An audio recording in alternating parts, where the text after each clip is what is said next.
26-year-old Ryan Harding was 2 months from being released from prison when his mother got a call to say he'd died. I had a conversation with him the day before, yeah. Just talk me about that. Hiya, Mum, you okay? And I'd say, yeah, boy, I'm okay. You okay? Yeah, I'm fine. Okay, Mum, love you. That's the last time I spoke to him alive, and it's really hard. And then for the following day, then to get the phone call off his friend to say that he died.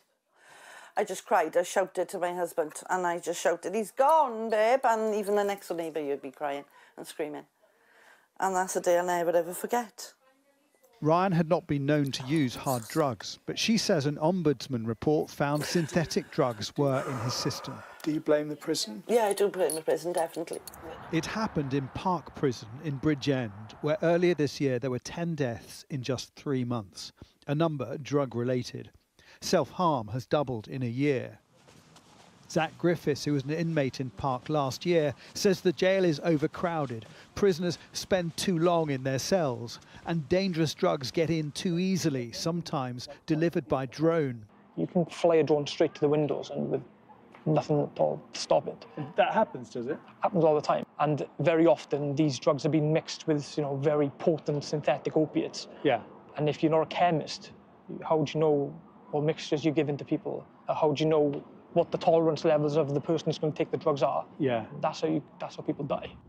Park Prison says it holds complex prisoners, many with mental health and substance misuse issues, and is committed to supporting them. Its problems, though, are echoed by a report today into prisons across the country. The chief inspector describes a devastating picture, with a surge in illicit drug use, self-harm and violence.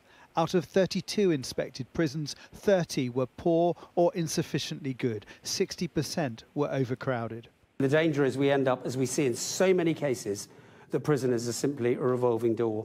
Untreated mental health problems, untreated drug users, people with nowhere to live when they come out, homelessness within the system.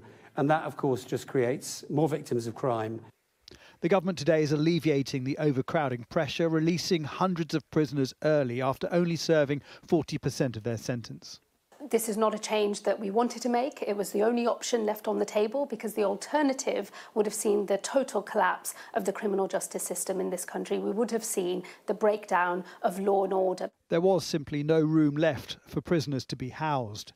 But Zach says there needs to be bigger changes. We have to step back from that sort of resentment towards inmates and prisoners and understand that these are human beings that actually need our help. Do you think they're being treated like human beings? No. What we're talking about here is placing the public at harm, because if people are not being rehabilitated, these inmates are going to come back out onto the streets in your towns, villages and cities, and they're going to be, I consider them to be a higher risk. The question now is how many of those released early will find themselves back in jail. Jason Farrell, Sky News.